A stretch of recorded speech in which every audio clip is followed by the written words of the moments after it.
Hola, bienvenidos. Mi nombre es José Manuel López García. Conflicto sirio.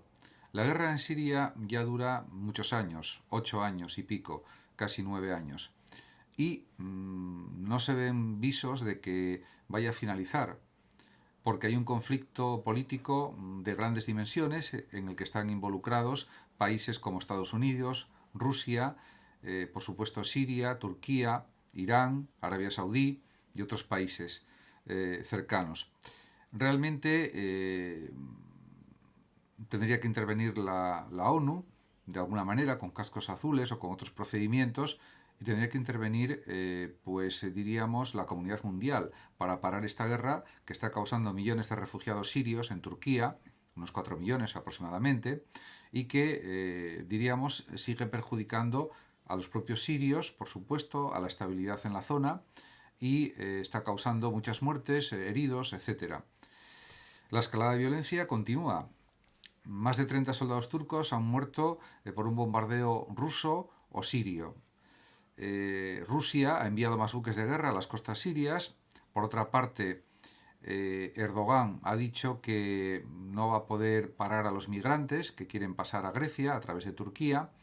Y Grecia, además, refuerza sus fronteras ante la llegada de refugiados o migrantes ilegales, aunque habría que decir que son refugiados sirios y tienen derecho a ser refugiados, porque están amparados por ACNUR y por otras organizaciones y, por supuesto, por los derechos humanos.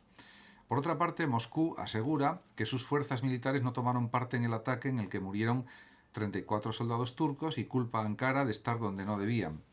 Aunque todo esto es muy relativo, porque ha habido una serie de acuerdos que delimitan la situación de cada grupo armado.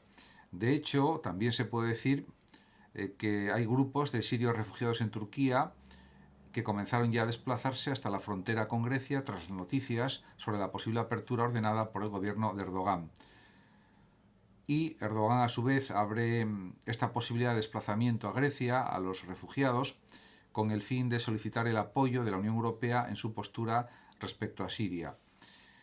Y además, por si fuera poco, pues Turquía y Siria se enfrentan militarmente por el control de Idlib, que es una zona fronteriza entre Turquía y Siria.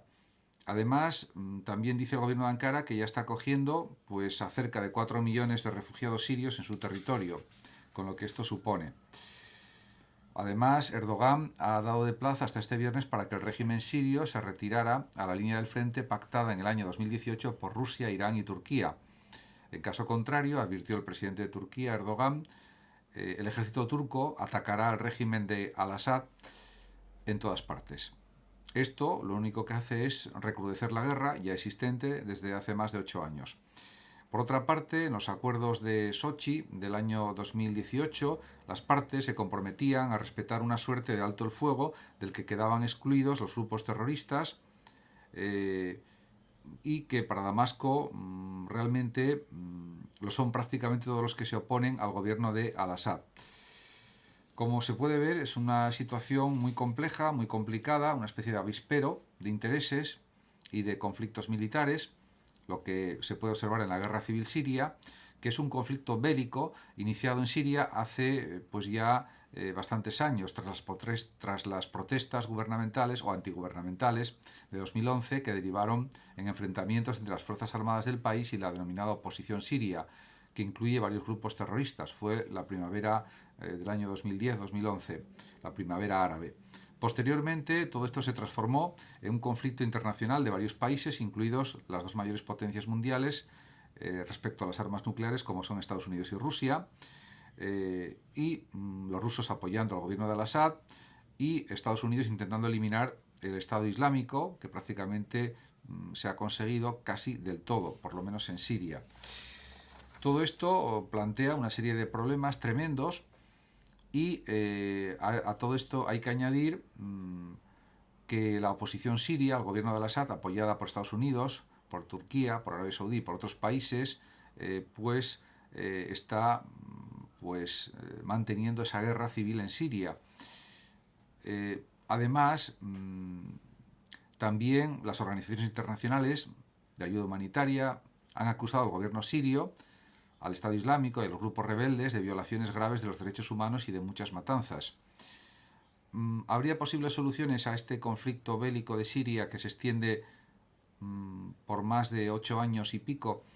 Pues yo creo que sí. Habría que parar la guerra a través de la ONU, de los cascos azules, de la intervención de los países europeos, si fuera necesario, para implantar una democracia en Siria, pero sin una intervención extranjera militar y que hubiera unas elecciones democráticas. Esto sería algo muy costoso porque sería dar autonomía democrática a los propios ciudadanos sirios y que regresaran todos los exilados sirios, todos los refugiados sirios, varios millones, a su territorio, a su país, a Siria, y que empezara todo desde cero con un régimen democrático. Esto parece prácticamente casi imposible porque hay intereses rusos muy claros que apoyan al Assad y que apoyan una situación diferente, y todo esto pues es muy difícil de conseguir y de que se plasme en la realidad siria.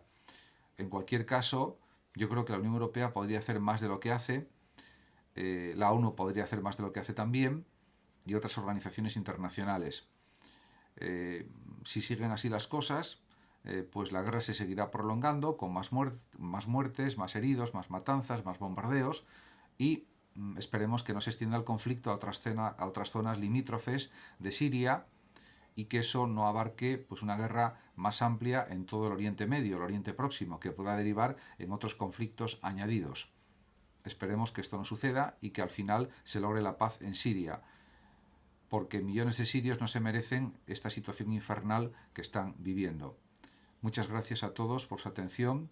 Saludos a los oyentes de Radio Sofando de México y de Hablando de Filosofía. Y por último decir que el que lo desee puede compartir este vídeo o simplemente suscribirse a mi canal de YouTube. Hasta siempre. Gracias.